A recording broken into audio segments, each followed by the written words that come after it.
You're listening to the Free to Be Mindful podcast, which provides bite-sized tips for busy parents, educators, and anyone working with kids. These real talk conversations focus on mindful living, mental health, and personal growth, helping all to learn, grow, and inspire with mindfulness in mind. I'm your host, Vanessa de Jesus Guzman, educator, licensed professional counselor, entrepreneur, and mom.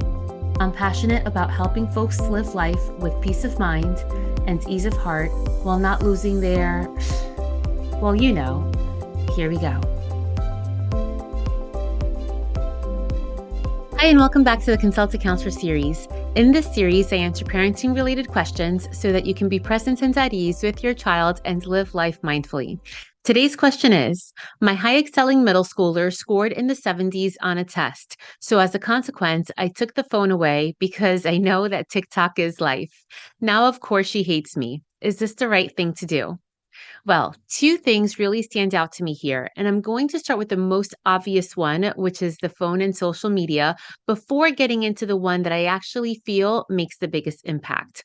So coincidentally, just this week, which is the last week of January bleeding into the first week of February, the U.S. surgeon said that she believes 13 is too young to be on social media platforms.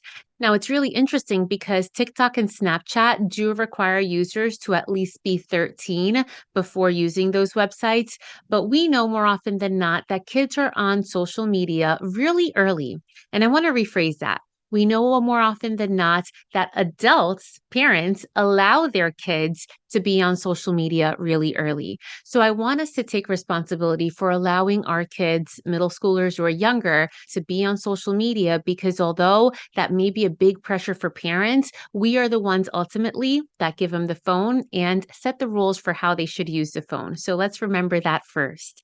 Let's also remember that the reason why this is coming from the U.S. Surgeon General is because we see the impact that phones and social media really have on our kids. Social media is linked to symptoms of depression, anxiety, body image issues, lower life satisfaction. And this is not only true for kids, but it's even true for adults, because all we see are folks' highlight reels and not actually what is happening on day to day. And being that it's a true statement that adults sometimes even make those types of assumptions and our brains are fully formed, imagine these young children where their prefrontal cortex is still taking shape at their age. So there are a few things that we can do as parents to help our kids navigate this age of social media. First and foremost, let's have open and honest discussions on screen time and what they think they need versus what they want. And then let's come to a happy medium if that is a decision that your family makes. And another thing you can do is agree on simple things, at least while they're home. So for example, when you're eating dinner, perhaps you make it a phone-free hour, or maybe you eat dinner and play a game, and during that whole time, it's no phone time, but that has to be true for you as well as for them so that everybody is fully present and partaking in that family time. Another thing that you can do is create a family media plan. And what that includes is, first and foremost, a list of priorities to choose from. So before even touching the phone, especially if your kids are younger, what are some other things that they can do before going to the phone, or maybe before going to the Switch or turning on Disney Plus or Netflix? Can they play with Legos or Magnetiles or do a puzzle, do their homework, practice the piano, practice whatever it is that they need to work on even before turning to any form of device? And then when they do go to the device, what are the things that they should be checking before getting into the fun stuff? So try to make the plan practical so that they can use it for their advantage. And while it can be stated, it does make more sense to have it perhaps written down so that you can always refer back to it. And lastly, when it comes to having consequences, like in this case, you want to make sure that the consequence fits the crime. So if it's something where the child didn't study because of too much phone time, then it does make sense to perhaps take the phone away. But if it was due to something different, we may want to rethink that. And we may even want to write these things down so that your child knows exactly what the outcome or the consequence is going to be if something happens. That way, there's no question or negotiation trying to happen when it does come time to implement a consequence and or outcome. And now moving on to the second thing.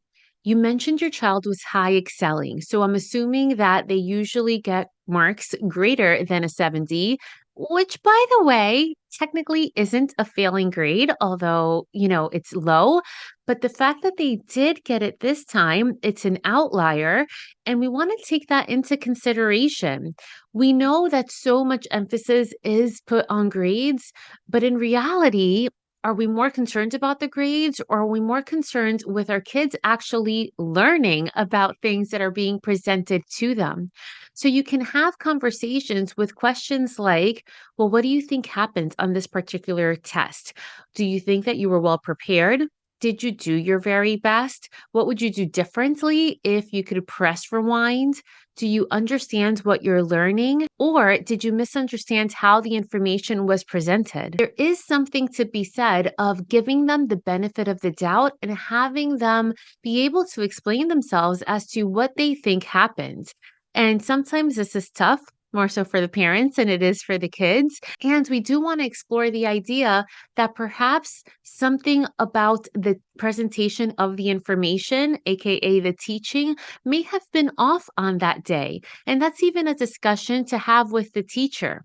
A discussion, not a complaint session, not pointing fingers, but just a discussion. Because let's say, as an educator, if everyone in the class fails one concept, we do want to think about, well, is it the way that the concept was being presented, or is it just a tough concept to understand? So have an open discussion with your child. If they actually did their very best and just had a hard time understanding the concepts, then perhaps there are other things to be put in place as opposed to or instead of just taking the phone away. But both things do need to be looked at to make sure that your child has the best plan in place in order to meet success, however it is that your household defines that. So I hope this helped. If you think it could help another mom or dad friends, be sure to share it with them and subscribe or follow to the podcast so that you don't miss the next one. And if you have any questions for the Consult a Counselor series, you can always email me at podcast@freetobemindful.com or DM me on Instagram at Counselor V de Jesus. And remember, in a world where you are free to be anything that you want to be, you are always free to be mindful. Thanks so much and catch you next time.